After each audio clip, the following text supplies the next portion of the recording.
Do you think you're capable of killing your worst enemy? What about your best friends? Welcome to Crime Soup Podcast. I'm your host, Kaylee Carter. Well, that was jarring.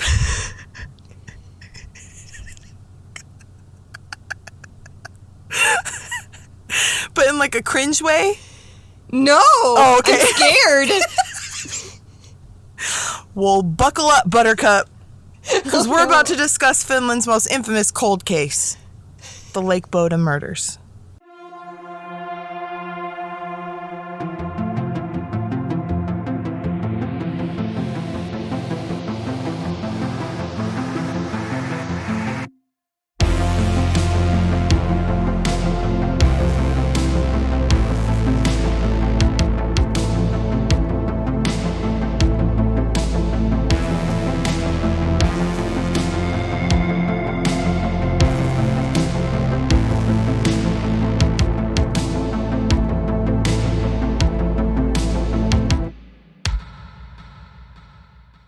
Welcome to Crime Soup Podcast. I'm your host, Kaylee Carter. And I'm Hannah. And this week we'll be discussing Finland's most infamous cold case, the Lake Bodom murders.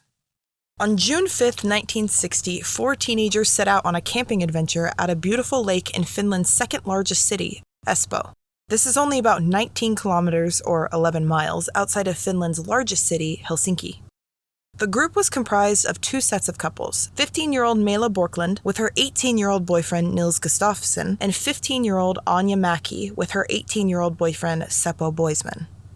The boys, Nils and Seppo, worked together in a metal workshop. That's how they knew each other. And so they were graduated from high school. Yeah, they're working. Yeah, working men at this point. And Maila and Anja knew each other from school. The couples spent the day exploring and riding around on the boys' motorcycles, but toward the end of the day, they made their way to their campsite at Lake Bodom. They fished and swam at their campsite. There's an excerpt from Maila's journal just a few hours before the murders took place, and here's what she wrote. 5th day camping at Lake Bodom. Seppo and Nils were drunk. Up at 2 a.m., Seppo was fishing. Hold on. 5th day? They were there that long? No, I think she was just saying the 5th of June. Oh, okay. Yeah. Maila and Anja went to bed a few hours before the boys, and the boys stayed up fishing and talking. When they were done, they both went inside the tent with the girls. The following morning, around 6 a.m. on June 6th, 2 young boys on a bird-watching expedition were walking beside Lake Bodom when they noticed a campsite with a tent that was torn and collapsed, although they noted that they didn't pay attention to any other details. They also noted that a blonde-haired man was walking away from the tent. The 2 young boys didn't think much of it and continued on their expedition. Fatal mistake.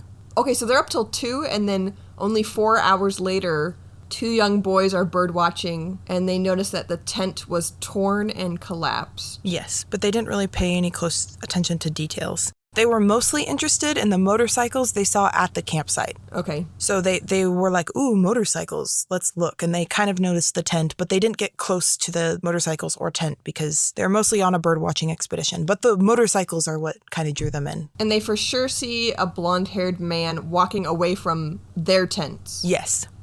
So are the 4 of them all sharing one tent? Yes, all 4 of them are in the same tent. Okay. Around 11 a.m., a man and his son made their way to the lake hoping to enjoy a summer swim. However, the collapsed tent caught the man's eye, and when he went to investigate, he found the brutally murdered bodies of the 4 teenagers.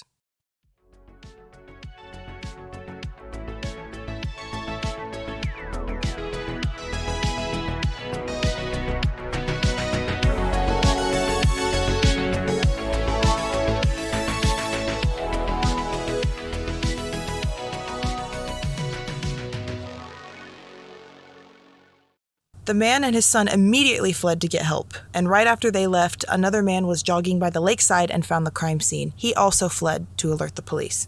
The police didn't arrive until an hour later, and when the police arrived, they found the battered bodies of Maila and Nils on top of the torn and bloodied tent.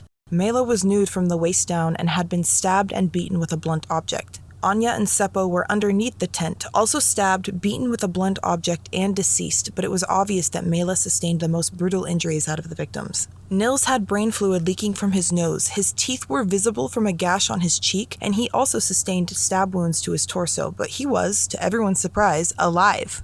What? Yes! Nils was immediately transported to a nearby hospital while investigators studied the crime scene. They determined that the ropes propping the tent up had been cut, and the assailants stabbed and bludgeoned the victims blindly from the outside of the tent. This is really weird. Which is weird. Who does that, right? That seems strange. Well, the whole thing is strange. Why would you... Yeah. The police searched the area and they didn't find the murder weapons, but they did find some strange things. Seppo and Nils's motorcycles were at the campsite, but the keys were nowhere to be found. Some clothing and the kids' wallets were also missing. Nils's shoes were also missing, but they were later found about 500 meters or like 1,600 feet from the campsite, along with some of his clothes. Police also found bloody shoe prints around and leading away from the campsite that they later would find matched to Nils's shoe print. After doing a less than thorough job securing the crime scene and hunting for evidence, the police called upon the public to help in the search for evidence. Hold on. Before I go into that, should we recap that? And do you have any questions? I mean, that was a lot. Yeah. I'm trying to keep the injuries and their names together. So who was the survivor? Nils. But he had brain fluid leaking from his nose. Yes. And it was his shoes that were found like 500 meters away? Yes. His shoes and some of his clothes were found about 500 meters away. Okay, because immediately, since he was the survivor, I felt suspicious of like, well, maybe he killed his friends? But how did he injure himself that bad? That doesn't make sense. And then I also was like, oh, well, maybe, when you're camping, you like leave your shoes outside the tent. Maybe the killer put on his shoes, but why would he do that? That feels unnecessary and like a time waster. I mean, it makes sense if he wants to conceal his size feet, or he wants to conceal what shoes he owns. But he would have gone to the scene not knowing that there would be shoes there waiting for him. Why would he be like, oh, this is a good idea. Before I stab all these people, why don't I slip off my loafers and put on these ones? It doesn't really make any sense. Okay, but is it possible, though, that the footprints that matched Niels' shoes were just there from him walking around because they were staying there? They were bloody footprints, specifically. That matched his shoes? Yes. And his shoes had blood on them. Oh. I was going to say, is it possible that the killer just happens to own the same pair of shoes and is the same size? No. So I'll tell you this now then. The shoes, Nils' shoes were found a little bit away with some of his clothes, and I think they later found the motorcycle keys and the wallets with those clothes as well. But Nils' shoes had the blood from all three of the deceased victims. Okay. But not his. And only one of the girls was sexually assaulted. Actually, no. But she was found naked from the waist down? Yes. So they think that maybe she was already naked when he attacked? They're not sure. Let me talk about some of the evidence. Okay. So the police did less than a thorough job securing the crime scene and actually hunting for evidence, and then they asked the public to help aid in the search for evidence. So out came the public, and they tromped over the crime scene and subsequently destroyed any and all evidence. Literally, they were like touching everything and disturbing the area, and they were searching for the murder weapons is what the police asked for help in. But they destroyed most of the evidence in that area. Like, holy crap, that seems so dumb. But I was looking into it a little bit more, and it seems like the little towns surrounding Lake Bodom were really small villages, and the people were really kind of tight-knit. And so I wonder if the police force was more of like a collaborative thing. So they really didn't have a large police presence or police department or anything like that. And so the public helped with a lot of other types of things is what I was seeing. Like, they worked together, and that's just how their communities worked.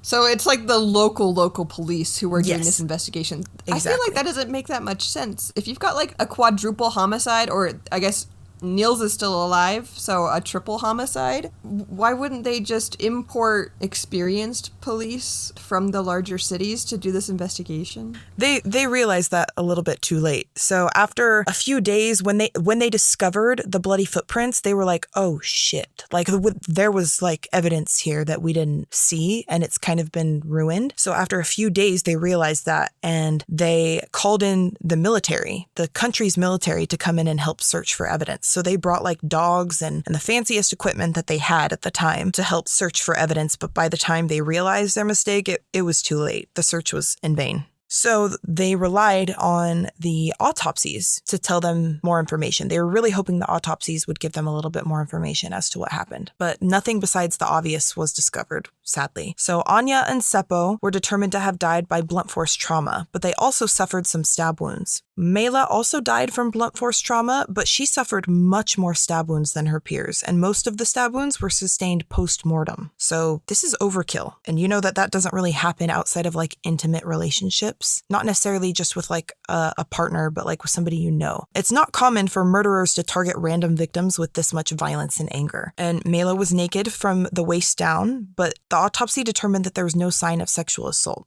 That doesn't mean that it didn't happen, but the autopsy just didn't find obvious evidence of it. Nils was questioned, but he didn't remember much. He said he remembered that he was attacked first and that his attacker was wearing all black and had glowing red eyes. What? Yeah, like kind of paranormal, kind of weird. Kind of? Yeah. Was this Mothman? I didn't know Mothman lived in Finland too. Oh my God! When was the Mothman sightings? I don't know, actually. Were killed by Mothman? So the police were frustrated with the amount of information that Nils had. He didn't have a ton of information, and they asked him to undergo hypnotherapy to see if he could provide any more information. The Mothman sightings were 1966, so 6 years after. You think Mothman wasn't like actively going on when in the 60s though? Come on. Like early 60s. He started in Finland and then he made his way over to America. Exactly. The Americans were the only ones crazy enough to actually believe it. So that's why he came here.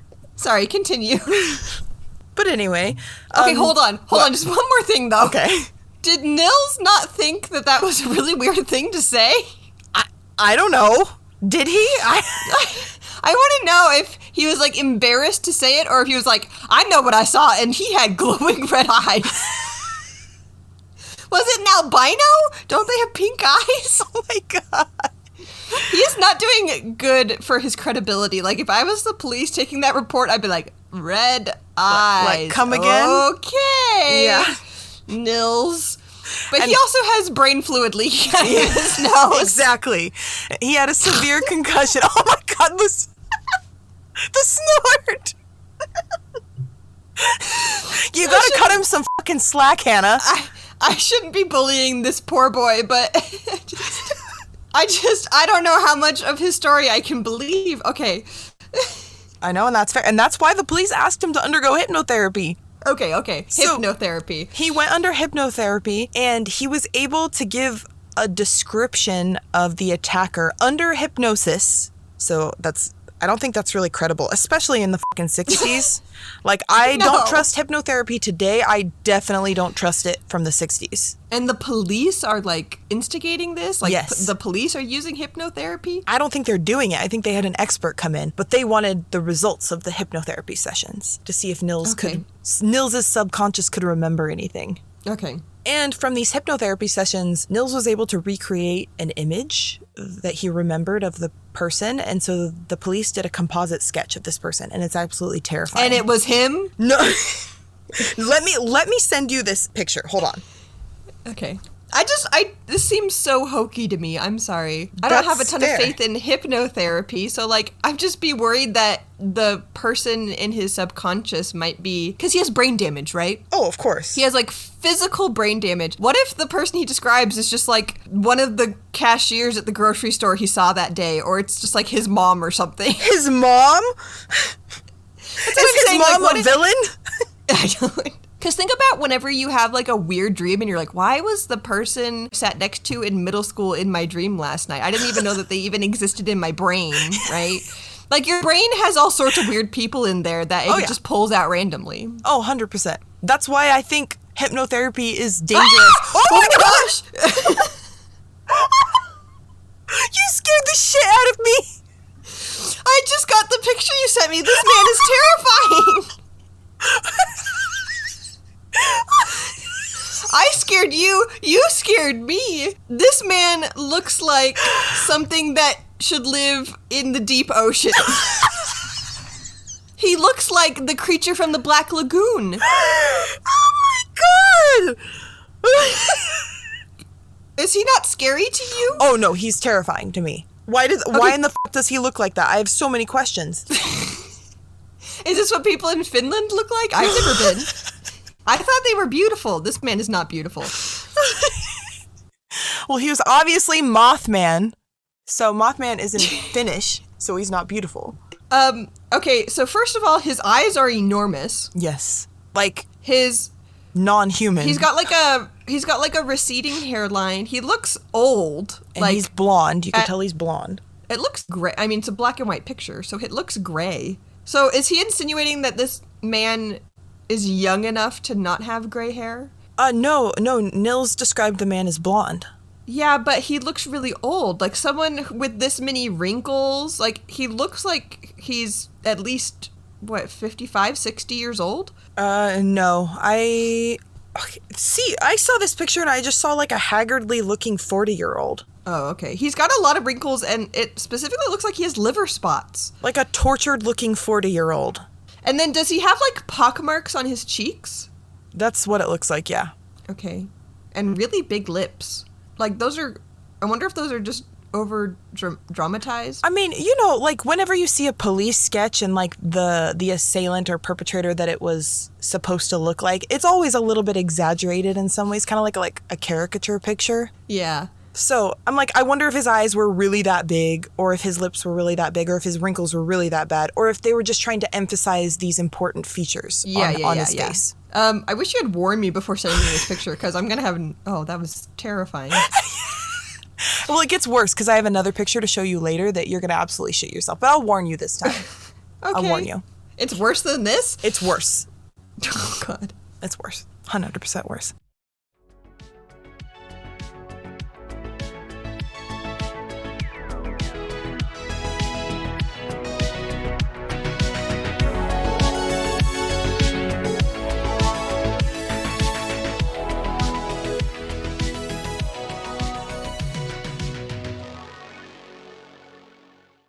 So immediately, the town had a list of suspects that they asked the police to look into. Number 1, Pentti Sonanen. Pentti Sonanen was in a Finnish prison in the mid-1960s, a few years after the murders, when authorities heard him brag to other inmates that he was responsible for the Lake Bodom murders. Obviously, this got their attention, especially because he did live near the lake at the time of the murders. But it should be noted that he was only 14 at the time these took place. So what are the odds that a 14-year-old could overpower 4 teenagers, 2 of which were 18 years old? Have you ever met a 14-year-old? They can be scary. Yeah, my little brother is 14 right now. They're surprisingly strong and rage-filled. But also a little bit dumb. No offense. Yeah. But it all hinges on whether or not he as a 14-year-old had the capacity to do this. And I mean, I guess the killer did surprise the victims while they slept. Is that like enough of a leg up in your opinion? I would think so.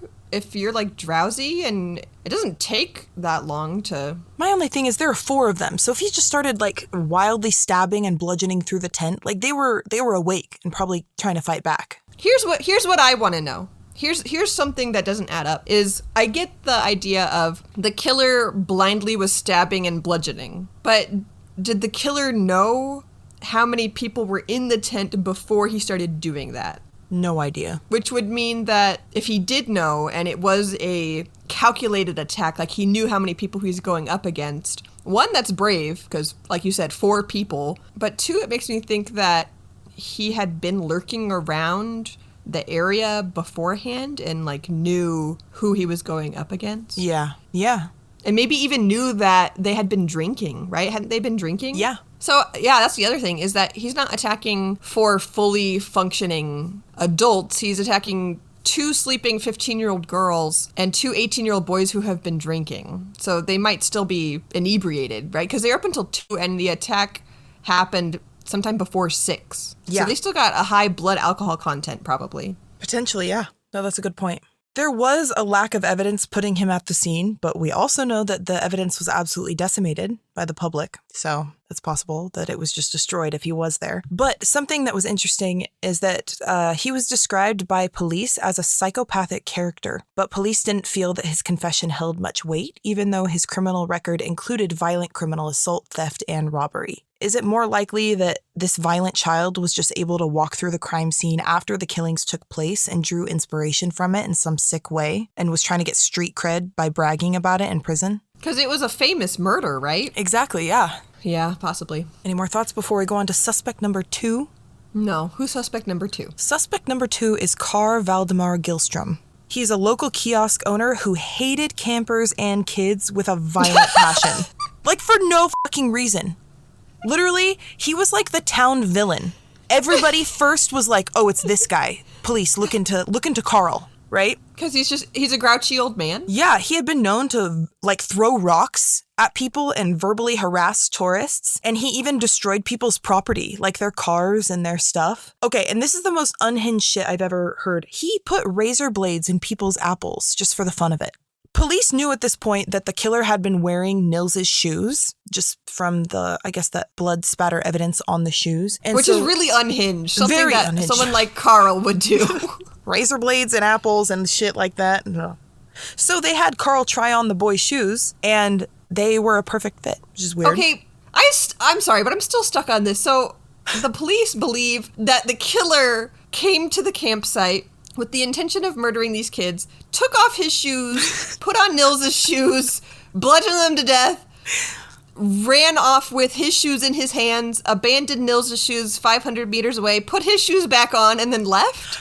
But also stole the motorcycle keys and all of the kids' wallets and some of Nils's clothes and planted them all together. So is that something that, like, he took off the bodies after he'd killed them? Like, he killed them all and then he stole their wallets? Yes. And this just doesn't make any sense to me, because why would you... This is what I feel like the police are thinking right now. I feel like they're like, this is really suspicious and we think it's Nils, but we don't want to think it's Nils, because who the fuck would do that? And that's so unhinged and there's no motive that we can see. Because he was the survivor. Exactly. So we're going to look into everyone else first to see if there's any other suspects here.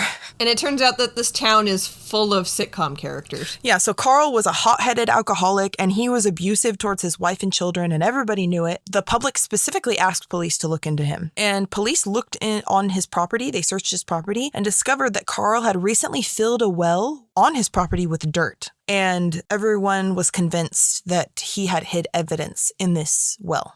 I guess police searched the covered well, but they didn't find any evidence. But Carl's son-in-law was absolutely convinced, like he was going to die on the hill, that Carl hid evidence in that well. Years and years after, he was like, Carl hid the evidence in that well, even though police never found anything. So Carl's wife was questioned and supplied police with an alibi. She said that Carl had been with her on the night of the murders, but we do know, and I've talked about this before in previous episodes, when a wife or spouse who's being abused will lie to police to give their abuser an alibi out of fear, right? Yeah, that happened in Rita Curran's case. Exactly. This is where, like, a few years after, like I think 6 years after the murders, because Carl was looked into immediately after, and there was no, like, overwhelming evidence. He's just a weird guy. He's just a weird guy, and they couldn't pin anything on him, so nothing ever came of it.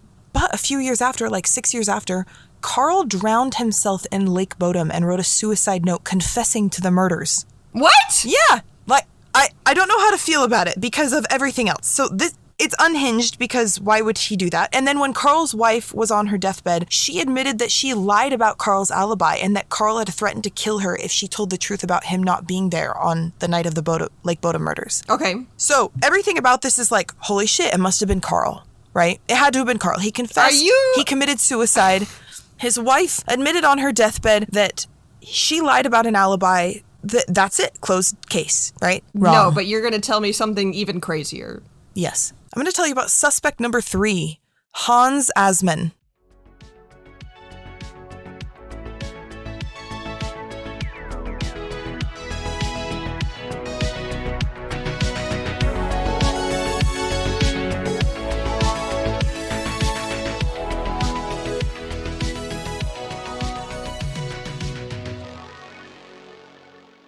Okay, so suspect number 3 is Hans Asman. He was from the area, but he moved away for a while, and he was rumored to be a prison guard at Auschwitz. And his sister actually did prove after he died that he belonged to an aerial warfare branch, Luftwaffe, in World War II. I don't really know what that is. Luftwaffe? Isn't that the German Air Force? Yes. I think he was a German officer in World War II, but was captured by the Soviets. Became a Soviet prisoner of war turned KGB spy.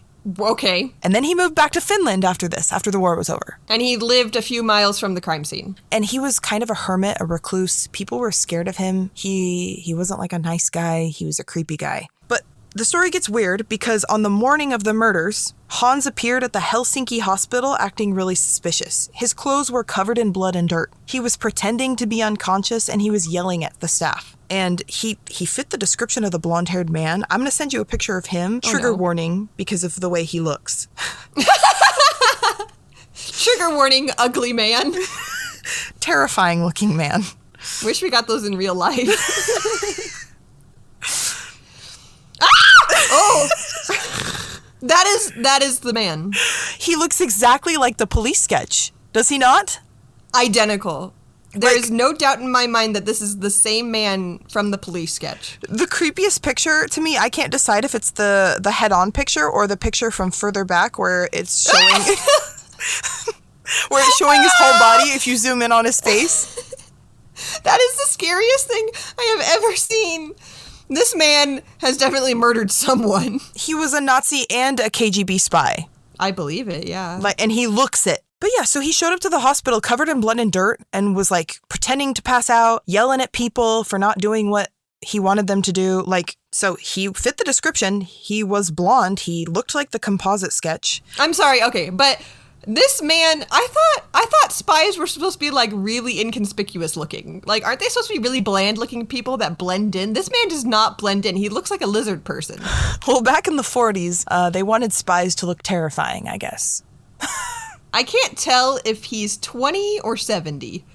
And maybe that's why the composite sketch is so on point. That's why he made a good spy. People are like, is that a man? How old is he? Is this a lizard person? Is he a human? But the weirdest part was police immediately took interest in this, obviously. But later that same day, they ruled him out. They said, this man is fine. He didn't do it. But they never told us what his alibi was. They said this man didn't do it. They ruled him out as a suspect. Okay, hold on. Let me make sure I have this right. So Hans Asman. Yes. Spontaneously moved back to Finland that same year. Yes. And people are like, he's really weird. He's a hermit. And rumors are that he was a prisoner of war, right? And a KGB spy. And a And a Nazi. And then literally the same day as the murders, he showed up at a hospital in Helsinki and he was covered in dirt and blood. Yes. And he was putting on a pretend, he was pretending to be unconscious, but doctors are like, why is he pretending? Yes. Okay. And he looks exactly like the composite sketch of the blonde-haired man that witnesses saw leaving the area of the murder that morning. Yes. You pretty much got it. The police interviewed him, and then they immediately after interviewing him said that this man had an alibi and he's no longer a suspect. Are we going to get an explanation for why he was covered in dirt and blood? No. The police did say that the blood was his own, but they didn't elaborate on what happened, how it happened, why he was acting so weird. But he has the exact same shoe size as Nils. No, we don't know that. I thought you said that his shoes were a perfect fit. No, that was Carl. Oh, sorry. You're mixing up I'm getting all my creepy men mixed up. Exactly. But yeah, so they never stated what Hans's alibi was or why he was covered in blood. But there's a part of me that's is this just because he was associated with the KGB and they're like, we're not going to mess with this guy because we don't want to get fucked up by the KGB? I guess. Yeah. I mean, I worry that he has some sort of ties. But we don't know. Yeah. We don't really know how that went down. But that's immediately what my mind goes to. Or if there's Nazis in the police force. And that is very possible. Okay, now I'm going to send you another picture because this might be the most terrifying picture of all. What? Yeah. How does it get worse? So a picture was taken at the teenagers' funerals. They had a big joint funeral and a picture was snapped. And there's a man in the picture. This is a real verified picture that looks just like the composite sketch and also bears a strong resemblance to Hans. So I don't know if it's Hans. I don't know if it's a different man in the composite sketch, but it's terrifying, to be frank. Yeah. So I'll know when you get it because you might freak out. No, I can see it. I mean, you've already scared me enough with that man's face. It looks like him. It does look like him. So it might be Hans. I don't really know. Basically, people were like, this guy looks like the composite sketch picture, and it just might be Hans. And the police already ruled him out as a suspect because he has a KGB alibi. I mean, it's not, is it terribly suspicious that Hans might be at the funeral if it's like a small town and probably everyone is going? I guess not. Because, like, even if you're innocent, it's just like, what else is there to do on a Saturday? I don't know. In the 60s. Good God. Every person in this picture looks haggard. Even this young man who looks like he might be 16, I think has wrinkles. It was the 60s. People were fighting for their lives. I was also reading something that was like, Hans also chopped his hair off shortly after the police sketch was released because his hair matched the description as well. And I was like, I would too. Damn, even if I was innocent, I'd be like, I gotta change my hair so I don't look like the fucking police composite sketch of this mass murderer. He chopped his hair off after the picture was released and people were thinking that that was like a testament to his guilt, and it may or may not be. I'm leaning more toward Hans because Carl, it's like he could have just been a little bit. He could have just had some screws loose and confessed to a crime that he didn't commit because it's delusional. Exactly. Yeah, what? So is there anything more we need to know about Hans? No, that's pretty much it about Hans. Nothing happens to him. He just keeps living his life. He's not arrested or anything. Yeah, not arrested, keeps living his life. It's all Gucci on the Hans front. Even though it's really not, because I'm still like, what is going on there? But police were like, no, it's fine. Everything's cool. Don't worry about it. Hans is great. But I do not trust that because this man was Nazi and KGB, so it was not great. I like to think that if I showed up to a hospital acting crazy and I was covered in dirt and blood the day of a triple homicide, that people would look into me. Oh, they absolutely would. Okay, are there any more suspects? Yes. The fourth and final suspect is Niels Gustafsson. Nils. What did I say? I'll say that again. The fourth... No. You didn't say it wrong. I'm just saying, like, the Nils. Like, the guy with the brain fluid. Yes, the Nils. The lone survivor of the massacre. Yes. Yeah. Okay. But he wasn't officially charged until 44 years after the murders. He was arrested. Like 2004? Yes, he was arrested for the murders of his friends at Lake Bodom in 2004. So the entire country of Finland has just a single forensics lab serving its entire country. So it didn't have a ton of bandwidth to turn its attention to old investigations. And the Lake Bodom murders weren't revisited until 2004. And that's when a fresh look at Gustafsson's shoes became the focal point of a new round of accusations. So forensic evidence on his shoes definitively proved that the killer was wearing Nils's shoes. So there's either two options. Nils did it, or whoever killed the teenagers put on Nils's shoes for some unknown reason. And they had already visited that like 44 years prior, but it just became more and more unreasonable to assume that the person who killed them put on Nils's shoes and also took some of Nils's clothes and the motorcycle keys and the wallets to the same location and stashed them. Like, it just became kind of hard to ignore how strange that was and how much that pointed to the involvement of Nils in this, right? But I don't know exactly what the forensic evidence on the shoes mean. Like, the blood spatter on the shoes is consistent with the ways that Maila, Anja, and Seppo died, but there's no blood spatter consistent with Nils's injuries. Like, I'm not 100% sure exactly what that looked like. I can't really find anything. But do they know how did he end up getting injured? They're assuming that he did it to himself? Yes. So the prosecution built a case against Nils by bringing in an eyewitness from that night who claimed to have heard Nils and Seppo drunkenly arguing about something. So the eyewitness came forward after 45 years when a documentary on the Lake Bodom murders were being made, and she claimed that the boys came over to her campsite and were drunk and aggressive. But again, there's no like real evidence to corroborate this. It's just an eyewitness statement. But either way, the prosecutors tried to say that Nils was compelled to kill his friends out of drunken jealousy because he wanted to sleep with either Maila or Anja.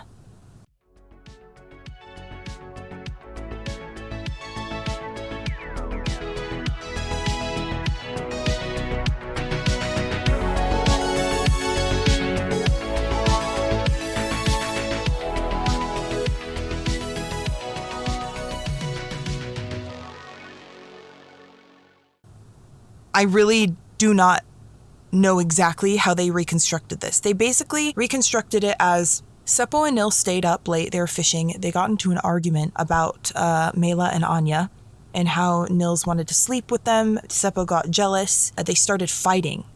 They got into a fight, and Seppo kicked Nils's ass, essentially. And so that explains some of his injuries, is that he got into a physical altercation with his friend. Yes, and Seppo went to bed but Nils stayed up a little bit later and kind of planned it. And then he attacked them while they were sleeping in their tent, ditched his shoes and some clothes and their stuff. Either before or after, he had his shoes on while he was killing them, presumably, but then ditched his shoes with his other stuff that he had stashed 500 meters away. And then, because he got hurt pretty bad fighting Seppo, and then probably fighting Seppo and the girls again while he was killing them, he sustained more injuries and kind of just laid on top of the tent next to Maila. Okay. I mean, it makes sense, but it's also just really weird. It is really weird, but all of it's really weird. Literally, every single suspect, every single theory they have is kind of insane. Yeah. What the hell? Yeah. Same. So essentially, he was arrested and he was convicted? He was convicted. So in 2004, after the trial, Nils was found guilty and sentenced to life in prison. But a year later, in 2005, he was acquitted of all charges. And the Finnish government actually paid him like a lump of money for his pain and suffering to have to relive the trials after he was acquitted. Because what did they really have? Like, they have a nice story and they can kind of piece it together and explain it, but what do they actually have physically to prove that he did it? Like, I'm surprised that he was convicted. Just the shoes, pretty much. And even then, that's not an awesome thing to build the case around because it's so, like, the evidence was destroyed. So much evidence was destroyed, and they only have the shoes. And even then, they only have, like, a teeny tiny bit of the story with the shoes. So they had to create this whole scenario surrounding what they think might have happened. Because what they're insinuating is that Nils and his girlfriend go camping with his buddy and his girlfriend. Mm-hmm. The girls go to bed. He and Seppo stay up late, and they get into such a physical altercation. Well, do you think he sustained, like, the brain injury during the attack or from Seppo? He could have gotten a concussion. And, like, he had broken facial bones and a concussion and a gash on his cheek. And some superficial stab wounds as well. It just seems weird that Seppo would get into such a huge fight with his friend and then be like, okay, I'm going to go to bed now. You know what I'm saying? I mean, if he kicked the shit out of Nils, maybe. He was like, this is over. Go to bed. Like, walk it off, bro. You're drunk. Yeah, maybe. You're saying that he attacked them, bludgeoned, knifed them to death, and then he just laid down with their corpses and was like, I gotta lay down and pretend like I'm a victim and hope that someone finds us sometime soon? Yeah. I mean, and he was beaten pretty bad, so maybe, like, he had a concussion, he was... What does it take for brain fluid to leak out your nose? That's a good question. Let me look it up. But also, I guess it does make sense that, Wait, so the composite sketch of the man, did that come from Nils? Yes, it did come from Nils. Okay, so maybe Nils just knew Hans from around town and was like, that's a scary looking guy. And so when police were like, hey, can you describe him? He's like, and then just started describing Hans because he'd seen him before. Or maybe they went to this area all the time. Like, I have no idea if they commonly went to Lake Bodom and hung out because it is a really beautiful place and they... I'm sorry, but that composite sketch is Hans. Like, you look at that face and you look at Hans. So then that begs the question of how did Nils get a picture or an image of Hans in his head? If he wasn't familiar with Lake Bodom, he hadn't been there before, he didn't spend a lot of time there, how would he know Hans? The only explanation is that he didn't know Hans, and that's the first time he saw them, he's telling the truth. Or he went to this place regularly enough that he kind of knew. That he had seen him before, at the very least. So, if we go based on the theory that Nils is guilty, he ditched all of his stuff and the motorcycle keys and their wallets and stuff to just make it look like they had been robbed? Maybe. Because where were the keys and the wallet found? With his clothes and shoes. That doesn't make sense. If someone was going to go through the trouble of trying to kill 4 people and rob them, why did they abandon all of the money and the keys and the motorcycles? Exactly. So I looked up what causes brain fluid to leak from your nose, and it's certain head, brain, or spinal injuries. So the concussion could have caused it. Oh, gross. Yeah. Who do you think is responsible? You think Nils did it? You think Hans did it? You think Crazy Carl did it? I don't think Carl did it. I think either Hans or Nils did, and I lean more toward Nils. Specifically because of the overkill on his girlfriend, and the shoes is just kind of impossible to ignore. It's really weird that somebody would put on his shoes and do the murders and then move the shoes, right? And then also the stuff was stashed with his clean clothes. Like, he was planning on getting, like, leaving, but maybe realized, holy shit, I'm going to be blamed for this. In my heart of hearts, I want to say it's Nils. That's what I believe. But I don't know if that's... Because who else has motive? Like, exactly. I know Carl is crazy and Hans is weird, but like... why? Why would they do that? Like, unless they are just complete psychopaths, which more often than not, that's not the case. Like, the chance of just a psychopath wandering into your campground and killing you are pretty low, I'm pretty sure. Yeah, and it's kind of crazy, like, to attack 4 people when there were other people camping there. Like, it makes sense that whoever killed them was someone who knew what they were up against. They knew the situation. They knew who was in the tent. Nils knew that they were sleeping, that they were inebriated, and he has motive, supposedly, because he was fighting with Seppo. And he's the lone survivor, and it was his shoes, and his stuff wasn't taken. Yeah, it sounds like he tried to stage it as a robbery, but didn't really think it all the way through. Yep. Well, he still got away with it. He's a free man. Because now he's been acquitted. Yeah, he was acquitted. We do not know, and the murder weapons have never been found, never been recovered. I mean, weren't they right by a lake? Yeah. And it's possible that he just used a rock, right? Like a knife. It was like a blunt object. Yeah, like a knife and a rock. And it would be easy to lose those things in a lake. What a horrible story. Yeah. 0 out of 10. Would not recommend. But here we are talking about it. But here we are. Maybe you listen to it and think the same thing. That is so dissatisfying. I know. I'm sorry. It wasn't Mothman. There's no other definitive leads. It's just cold. Cold case. Oh, gosh. I'm really curious to hear what everyone else's thoughts and theories are, because I'm just dumbstruck. Like, do you think it was Nils? Yes, I do think it was Nils. And it really does come down to the shoes, because as soon as you said in the beginning that his shoes were found bloody, I'm like, there ain't no way that some killer was like, oh, gonna take off my shoes, put on Nils' shoes. Like, no. These are pretty nifty. No. These are pretty nifty.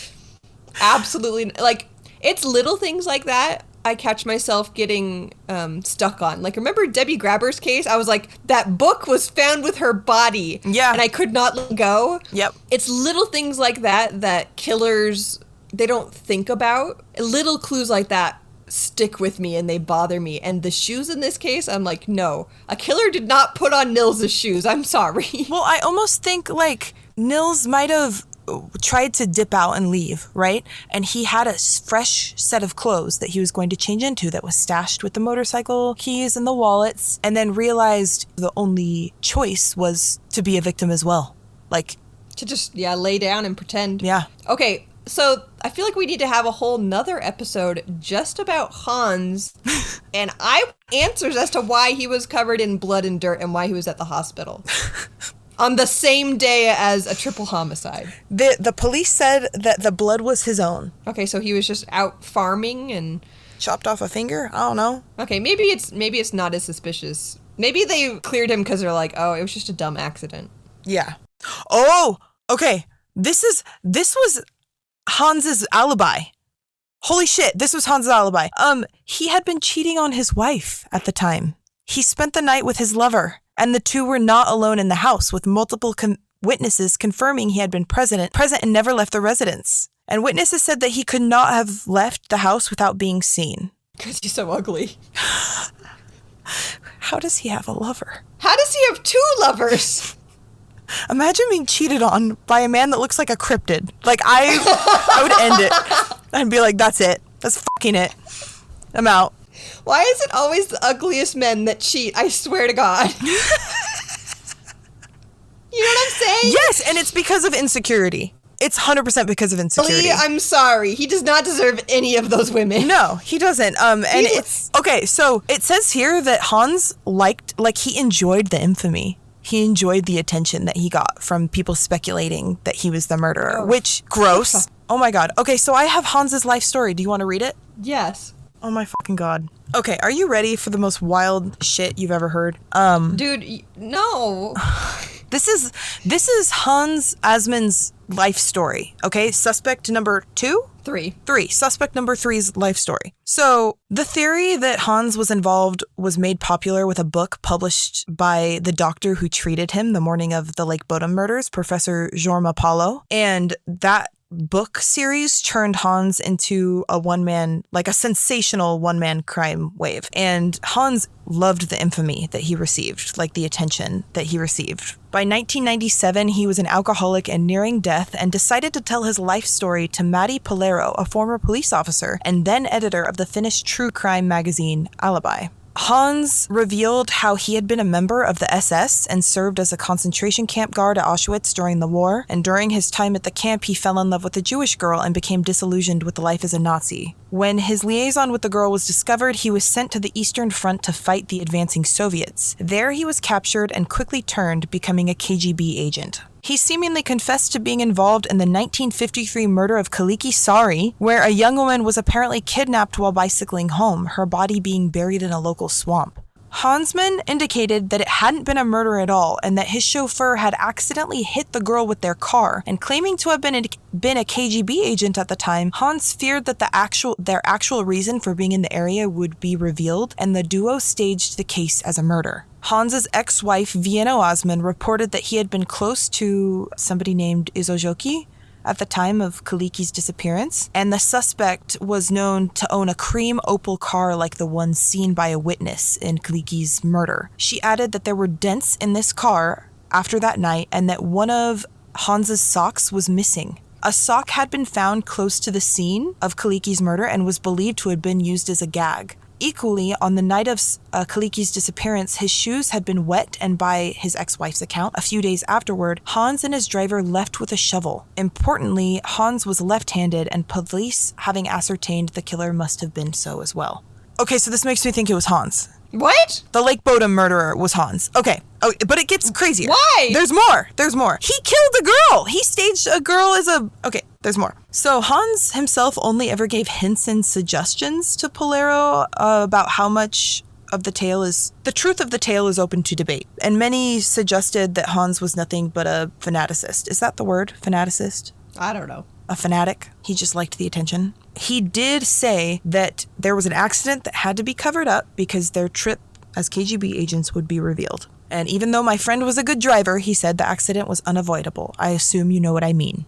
Okay, and beyond the Kaylee Sari killing, Hans was named a suspect in the Talialati campsite murders by Polero on astonishingly thin evidence, primarily the fact that the case showed remarkable similarities to the Taliki murder. This is a different campsite murder. A different campsite murder. The murders were brutal, with two young women, Rita Parkkonen, 23, and Aine Nisonen, 21, being stabbed and bludgeoned to death inside their tent before being dragged away to be buried in a nearby swamp. What year was that? Let me look it up. So he's been a suspect in 2 different campsite murders where young people were stabbed and bludgeoned to death in their tents. Yes. Oh, man. Now I understand why this case is so famous, because he put on Nils' shoes? Yeah. I'm convinced that Hans did it and that he's just playing with people. He just tried to frame Nils. I mean, he was in the KGB. Yeah. This is too weird. Wait, I thought you said that Carl was a fit for his shoes. Carl was a fit for his shoes, but because Hans had an alibi, I don't think they even tried on the shoes. So what you're saying is, right now, we need to find those shoes and have like a Cinderella moment. Hans is dead. Exhume him. Pull that bitch out of the ground and you put Nils' shoes on him right now, or I'm revolting. I want it on live TV. The other campsite murders took place on Saturday, July 18th, 1959, a year before the Lake Bodom murders. Almost exactly a year before. Where was that campsite? Let me see. I'm making you do all this research. They were camping in Finland. Where, though? What does he have against campers? Koli, a famous natural landmark in North Karelia, eastern Finland. So wait, how did he end up a suspect in that case? Here's the thing, his face is so distinct. Like, why is he running around murdering people? Like, as soon as you see a composite sketch, you're like, that is Hans. Okay, but let's see.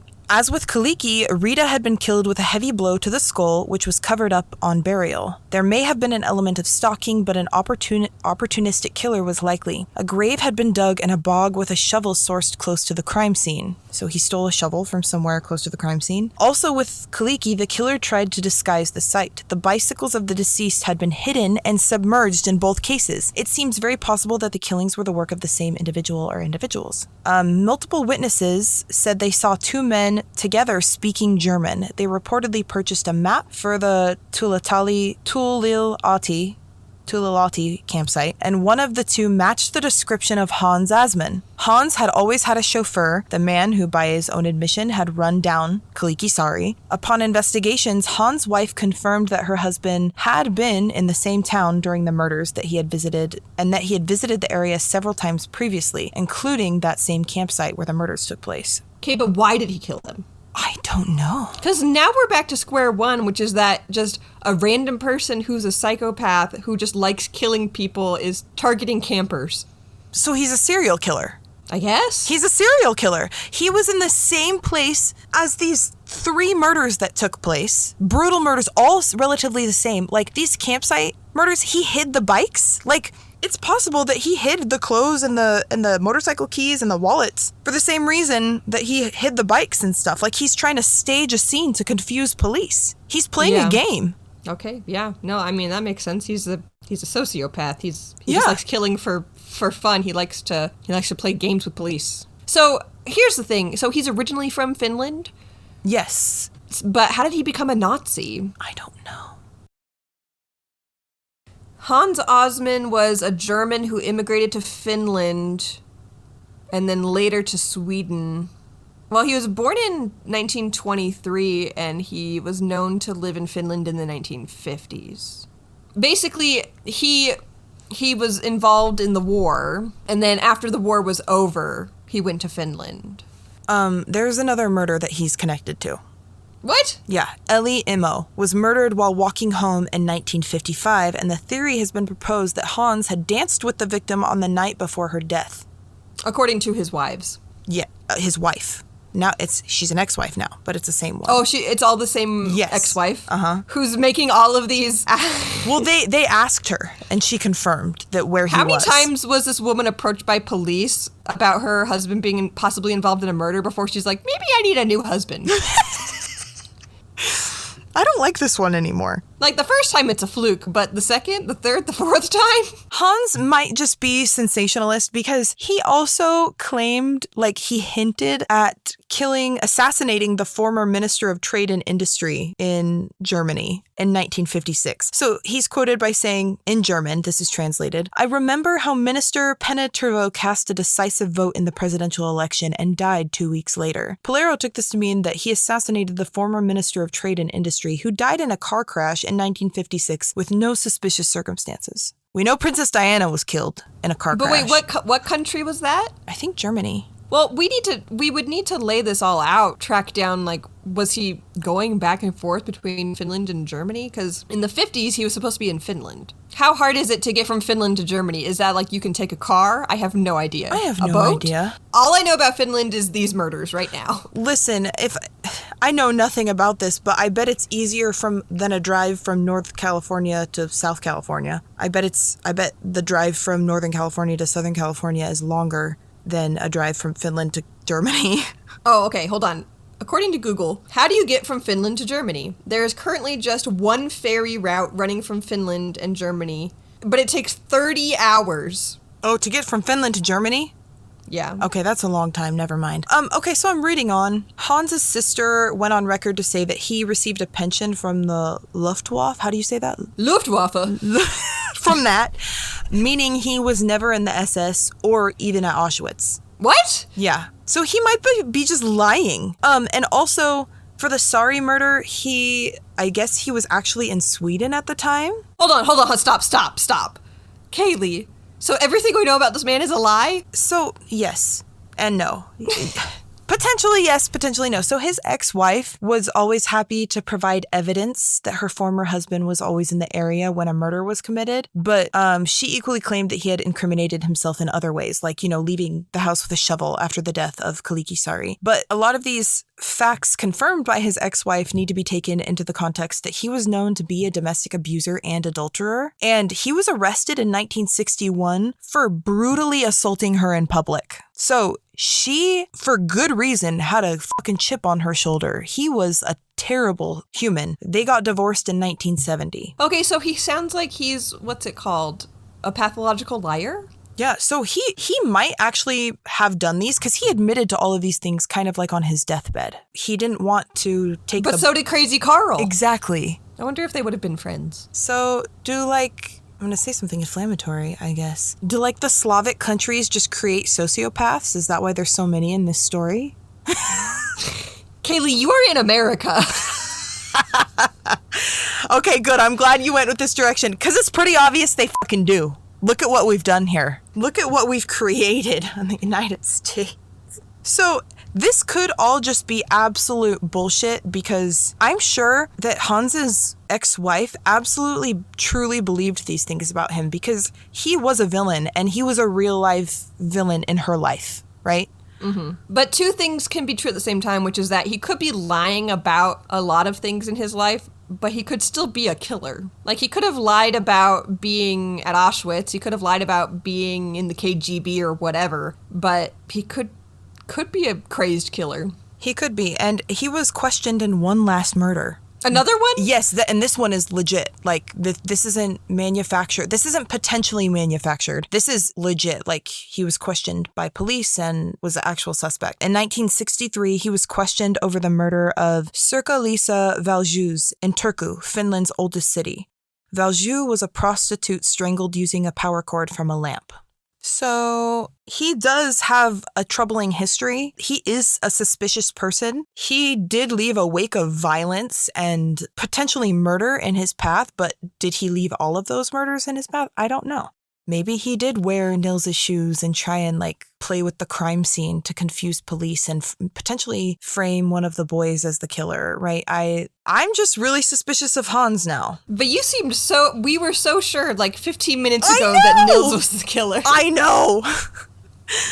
I was not prepared for this. No, I wasn't either, clearly.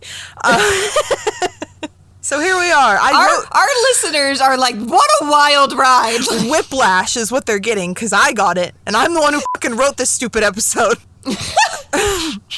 10 out of 10 would do again. Would do again and will. Thanks for tuning in to this week's episode of Crime Soup Podcast. Be sure to find us on social media and let us know your thoughts on this case. You can find us on TikTok at Crime Soup Podcast and on Instagram and Twitter at crime_soup. We also have a website, crimesouppodcast.com, where you can listen to all of our episodes and buy your very own Crime Soup merch. As always, we'll see you next Tuesday. Stay safe and bon appetit.